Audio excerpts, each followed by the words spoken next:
네, 손정혜 변호사 자리에 함께했습니다. 일단 어서 오시고요. 네. 자, 방금 이제 리포트로도 이제 전해드렸는데 경찰이 2시간만 이 심의원에 대해서 조사를 하고 혐의 없음으로 이제 결론을 내리고 이제 검찰에 송치했는데 결국 검찰이 뭐 여론을 의식한 건가요? 재수사를 하기로 했는데 이게 상당히 이례적인 거죠? 뭐 이례적으로도 볼 수 있는데 결국은 기소 독점권이라고 해서 검찰이 혐의 있음이냐 없으면 최종적인 권한을 갖고 있습니다. 그러다 보니까 혹시 경찰 단계에서 부족한 수사 부분이 있었다고 하면 보완해서 수사를 할 수도 있고요. 네. 본래 재수사 지휘도 내릴 수 있습니다.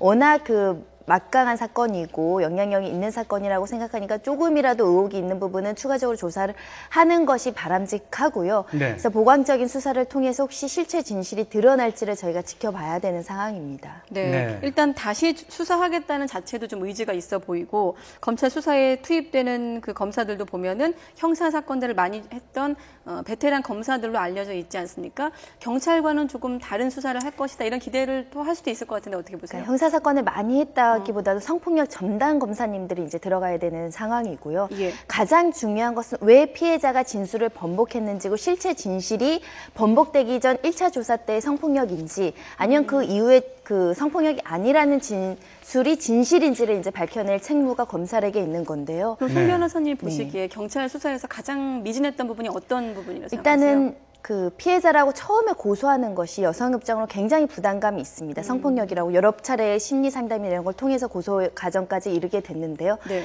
그런데 왜 과연 2차 조사 때부터 진술이 번복됐고 그 중간에 왜 가해자라고 지목된 심의원을 만났는지 그 자리에서 어떤 해요나 협박이 있었는지가 이제 밝혀져야 될 것이고요. 그럼 1차 조사 때 진술한 내가 성폭력을 당했다. 강압적인 상태였고 나는 목 디스크 때문에 제대로 저항할 수도 없었는데 무력으로 성관계를 갖게 됐다라는 것이 사실인지 그런 것들은 어떤 심리 분석이나 거짓말 탐지기까지 동원할 수가 있고요.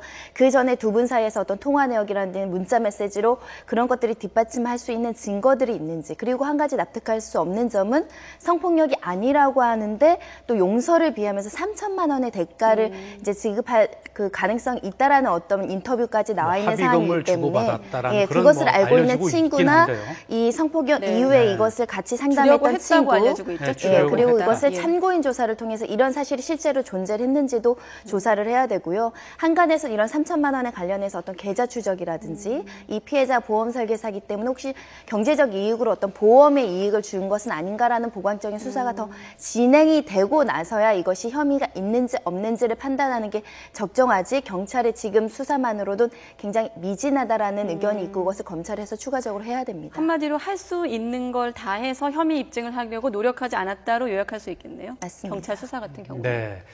이 검찰의 재수사도 쉽지는 않아 보입니다. 뭐 피해자의 진술이라든지 뭐 그런 물증이 나와야 되는데 그게 과거 사례를 보면 이렇게 경찰에서 혐의 없었던 것을 다시 뒤집어서 재수사에서 혐의가 입증되기가 쉽지 않아 보이는데요. 성범죄 사건에선 피해자 진술이 굉장히 중요한 증거인데요. 이 진술이 흔들리거나 뒤죽박죽 돼버리면 사실은 법원 가서 무죄가 나올 가능성이 높아지고 그러다 보면 검찰이 기소할 수 없는 그런 여러 가지 난관에 부딪히게 되고요.